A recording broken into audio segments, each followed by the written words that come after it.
welcome back to my channel. I hope you're all doing well out there. And today we're gonna head back to the 70s for the first Stephen King adaptation ever put on film. But before we do that, do me a favor, like, comment, and subscribe. Join me here, I greatly would appreciate that. Also, as always, a shameless plug for my Zazzle and my TeePublic store. I'll leave a link for both of those in the description box below. And today, yes, we're going to talk about the very first Stephen King adaptation put to film, and that film is Carrie. Yes. Carrie came out November 16th of 1976. It's rated R.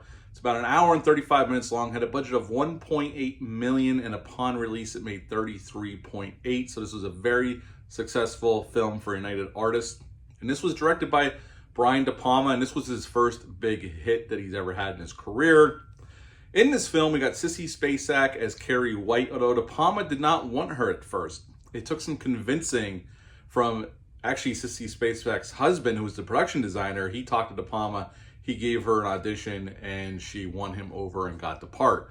Piper Laurie came in to play Margaret White, Carrie's mother, and she had retired from acting for several years, and this was, she came back to do this film, and then she continued to act after this. She was in The Faculty, actually, with Robert Rodriguez's Faculty. William Catt plays Tommy. Amy Irving plays Sue. They are boyfriend and girlfriend. They go to Bates High. Nancy Allen plays Chris. John Travolta plays Billy. They are also a couple. And PJ Soles plays Norma in this film. And right in the beginning of the film, we're at this volleyball game at this high school. And right away, we know from this scene that Carrie is the outcast of the high school, of the senior class at Bates High. And it only continues from there. Then we get that scene in the locker room, and we get some nudity, but De Palma is showing the girls in the locker room situation, like as it would be in real life. So there's girls that are not dressed, and so there's nudity there. And then it kind of goes through pans through the locker room, and it goes in on Carrie in the shower by herself. And Carrie's lathering up, and all of a sudden something happens that's natural with women. It's her first time getting that time in a month, and the girls proceed to make fun of her and throw tampons at her, just bullying this girl, this poor girl who's very quiet to begin with. She's not everybody looks down upon her, and the gym teacher comes in and saves the day and excoriates the girls for picking on Carrie. And actually, Sue asked her boyfriend to ask Carrie out to the prom. The prom is coming. It's only a few short weeks away. And at first, he's kind of reluctant, but, you know, he's a nice guy. William Catt, I like his character here. He's actually trying to do the right thing. He agrees, and he asks Carrie out. Now, Carrie's home life is not the greatest. Her mom's a very hardcore religious zealot. And she locks Carrie in a closet, slaps her in the face. She's looked down upon through the town as a nut job, and rightfully so. This woman's out of her freaking mind, and Piper Laurie sells it. I mean, goes close to the over-the-top line, but reins it in enough that you will buy her as this just extreme religious person who is giving her daughter the absolute hard time. So Carrie's home life is no picnic either. Well, Tommy asks her to prom. She finally relents and says yes. So now she's excited. She's going to the prom. And Sue's intentions are good here. Even though she was picking on Carrie in the beginning of the film, her intentions are good. She actually legitimately feels bad for Carrie and feels like she owes her one. Now, Nancy Allen's character, Chris, because they get in trouble, have to do detention, she's going the opposite direction, more in psycho bitch level of hatred of Carrie. Even though Carrie's really never done anything to her, she's the one who's been picking on Carrie, but she takes it as an affront on her. She's not allowed to go to prom now because of her punishment, and she has to do the suspension. So her and her boyfriend, played by John Travolta, go to this pig farm, and he kills a pig and collects blood in a bucket, and they set it up so when Carrie wins the prom queen, they can die. It's a famous scene. If you've seen any of the versions of this, you know what happens. And then Carrie, by this point, has been pushed so far by her mother. She's actually having a nice time with Tommy. And then this happens, and she goes off the deep end and kills everybody in the gym. Even the people that were nice to her, she kills. And then she goes home, and her mom tries to kill her, and then she kills her mom. And then we get the jump scare at the end where Sue visits her house that's now nothing, and the hand comes up, and it's actually a dream by Sue, and that's the end of Carrie. So what to like about this film? Well, the cast. I think the cast is fantastic here. Nancy Allen, and I usually love Nancy Allen, but here she is just an evil bitch, and she sells it. Like, her hatred of Carrie is so unreasonable. Carrie's never really done anything to her.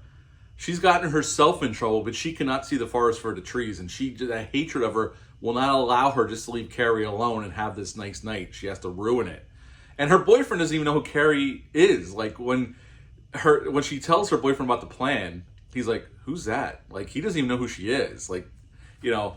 And I love William Katt's character. He legitimately, for his girlfriend and giving Carrie a win for once, really wants to show her a nice time. Like, he is not in on the plot, either is Sue. Their intentions are pure, but once that event happens, Carrie doesn't care because she has telekinetic powers, and De Palma sets up throughout the film in little moments, and she just takes it out on everybody in the gym, no matter if they've been nice to her or not, and kills everybody, and then goes home, and then her mom tries to kill her, and then she kills her mother, and then the house gets, on fire, and then crumples up and sinks into the ground. That's the end, pretty much the end of the film, besides Sue getting that dreamlike sequence.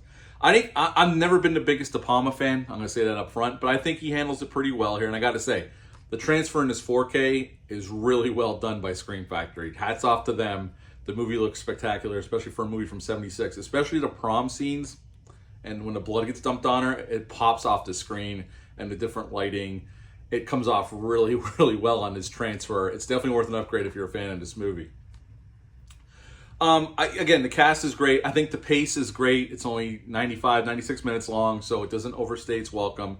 And it definitely sets up, this is a revenge film, horror film at the end of the day. Carrie kills people that didn't deserve it, but at the end of the day, she's been pushed to her breaking point, and nobody knows she has these powers. Her mom suspects, because Carrie has done little things, but nobody else knows, and everybody thinks her mom's a nut job anyway. On the downside, I know this is a classic horror film.